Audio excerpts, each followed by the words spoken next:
Alright, come on. Good morning, everybody. Welcome to a windy edition of Walk with Regis. Today is Sunday, February 26th. Today, the weather will be, the highs will be in the low 40s, and the lows will be in the low 20s.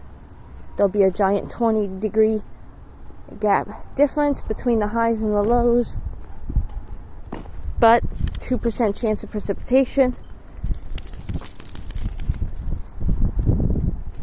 Unlike yesterday, we got a thin blanket of snow, which you can't tell by now because it's all gone. And let's see what kind of news stories we can get up to today.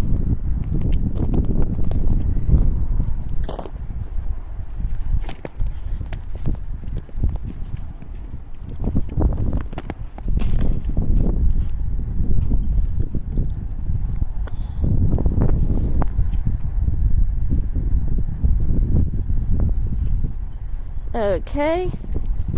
Every time I go into my news app, it goes under the For You page, when I always, in my settings, ask for my default page to be local. But yet every day I open up my news app, there it is, on the For You page instead of the local page, and every day I gotta click over.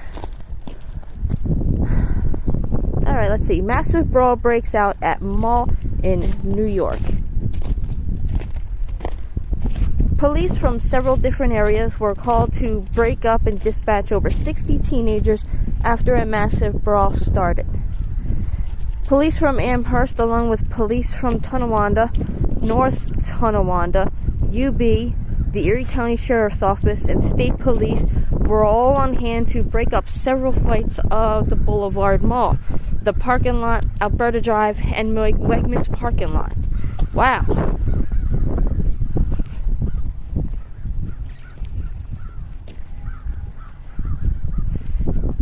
Wow.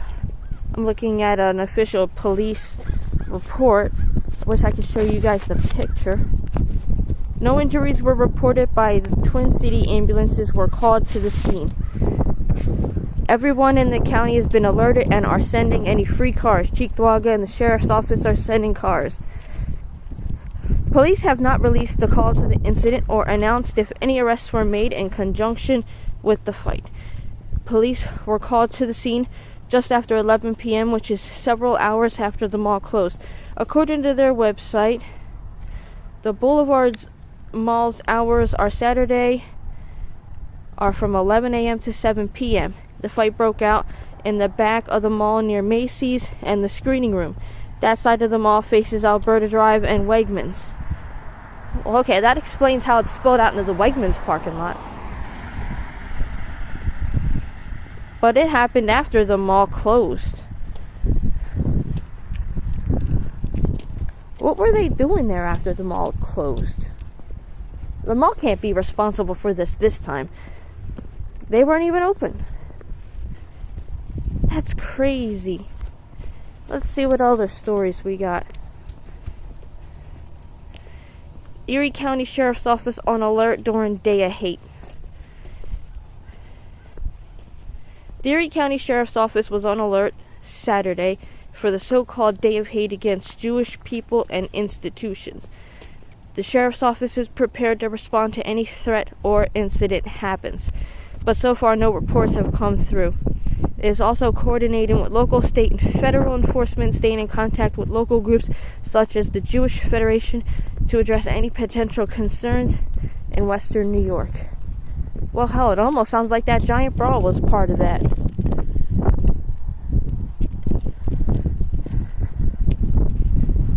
I bet you they're not going to investigate that as a possibility.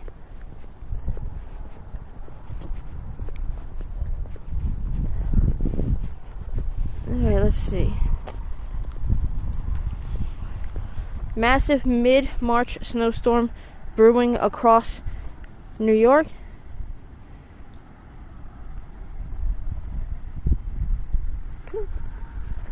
What are you doing? Where do you want to go? I don't like going so close up to other people's building. Oh, I see doggy prints. He's probably sniffing the other dog's prints.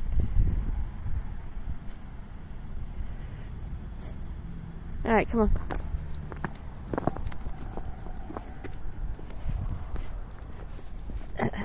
Up ahead. Alright, let's see. Massive mid-March snowstorm. It looks like Mother Nature is gearing up for one final run at winter for the New York State. Looking ahead over the next couple of weeks, it looks like another snowstorm is gearing up to sweep across the state, bringing another round of cold and snow.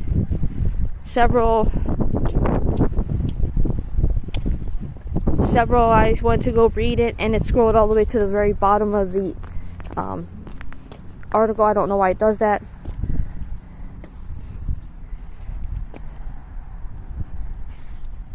I'm trying to scroll all the way back up to the top. There we go.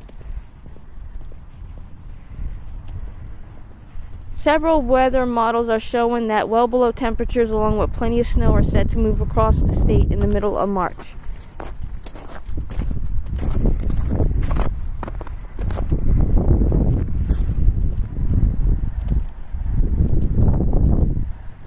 Yeah, we're not done with winter. Colder air is forecasted to push in. If you hate winter, you're probably not going to like March.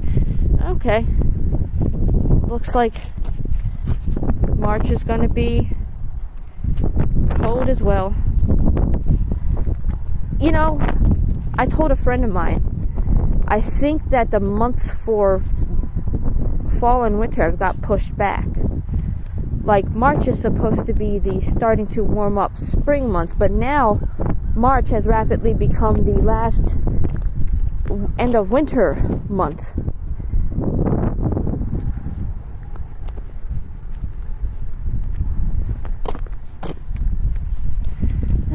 Yep. Or unless winter grew an extra month.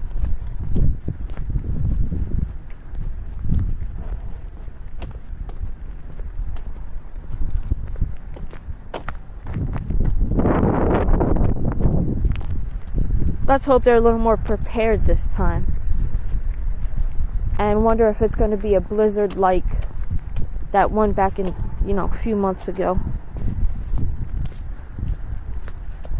The one where it was whiteout conditions. Wow, look at that big old chunk of black ice. And he's peeing on it. Western New York comes together to walk in support of homeless youth.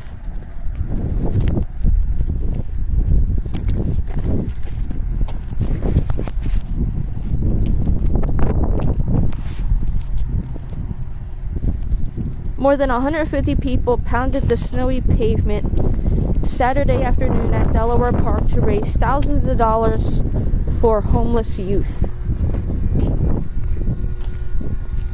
Compass House of Buffalo is one of the nation's oldest homeless shelters for youth, and for the second year in a row on its coldest night of the year, 5K walk, raised money and awareness for those in need. We're kind of putting ourselves in the shoes of today. We're kind of putting ourselves in the shoes of today. Our homeless population doesn't have a place to go and warm up, and they really don't have an end in sight. And without places like Compass House, said Alexis Addison, Director of Development of Compass House.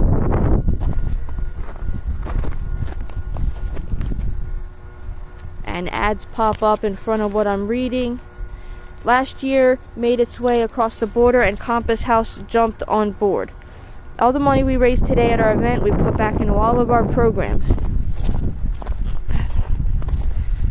Alexis Scalron, Communication and Volunteer Coordinator, said.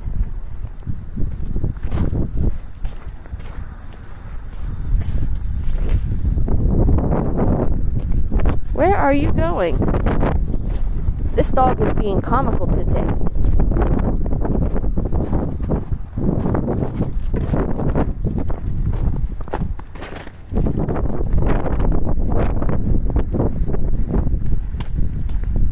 Well, I'm glad they were able to raise money just by the act of walking. I know if I was to do the act of just walking, that I wouldn't be raising any money. Like now. I'm not raising money just walking the dog.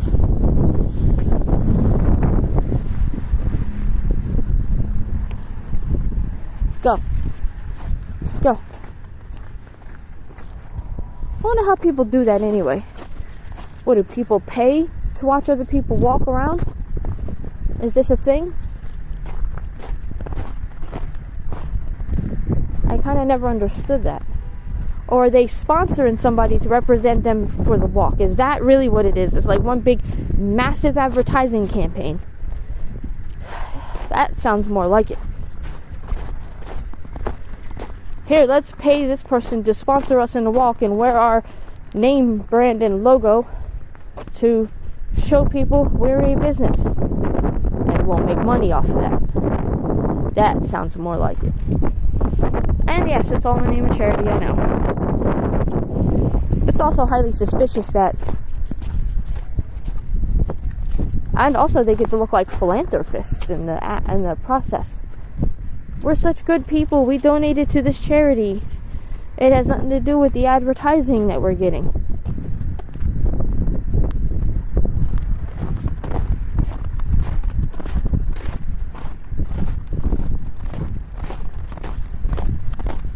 I hope you're ready. We're going on our full walk today.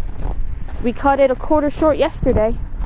But since you're still 18 pounds, Mr. Chunky Butt, we need to make sure that you try to lose that weight back down to 16.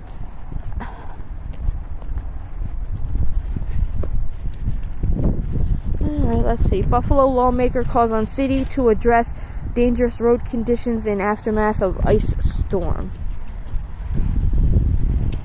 In the aftermath of this week's ice storm that hit parts of central Erie County particularly hard, one Buffalo lawmaker is pointing a finger at the city administration and Department of Public Works and calling for action to address dangerous icy conditions. North District Council member Joseph Gollenbeck is expressing his frustration with the icy conditions on side streets in the district. This is unacceptable, Gollenbeck said in a statement released late Friday, 2 days after the storm moved across the region. The residents of the North District are rightfully frustrated with the city's lack of action, and the roads are in terrible shape. See, he's trying to cut the walk short again. Every day you try to cut the walk short. Every day. And every day I gotta put you back on path. Yeah, I'm talking to you.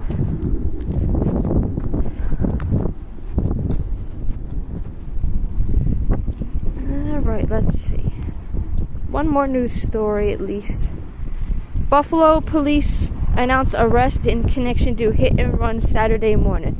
Yeah, I forgot to tell you guys about that. Someone got hit and the car fled the scene. Of course they did. They always flee the scene.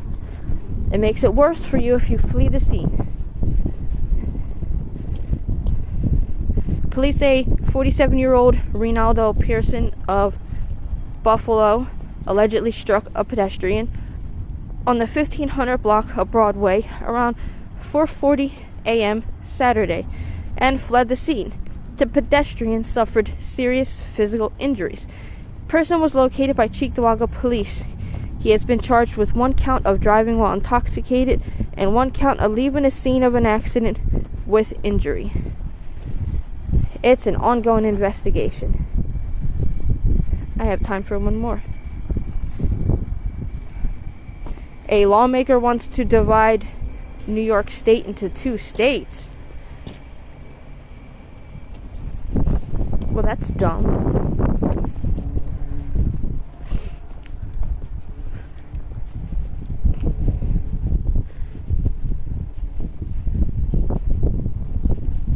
Okay, I did not click that way, but okay, I will accept. Republican Assemblyman Keith Brown of Long Island wants the area to secede from the rest of New York to become the 51st state. He claims that Long Island is an ATM for New York City. He believes that the region has enough money and resources to sustain itself without the rest of New York State. He's also open to the idea of Long Island being annexed by Connecticut or Rhode Island.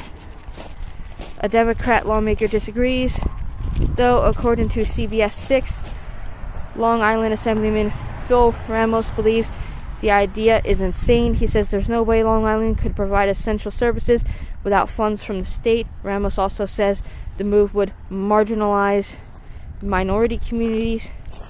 Assemblyman Brown has not yet introduced a bill to actually move forward with the secession of Long Island from New York State, but this isn't the first time secession has come up in New York State. Many people who are for it point out how different the rest of the state is from the New York City area, including Long Island. There is also a huge political divide among the state.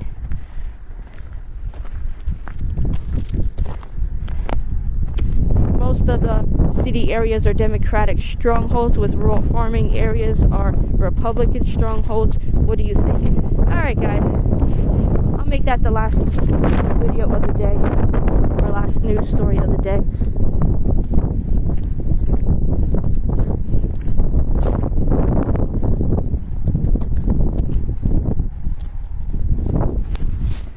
And yep, once it starts warming up, I'll start taking them for longer walks earlier, but I gotta wait for it to warm up first. And that's it for this video, guys. If you like this video, hit the like button. If you don't, hit that dislike button. Share if you guys want to, subscribe if you want to, and we will see you guys next week. Regis speak.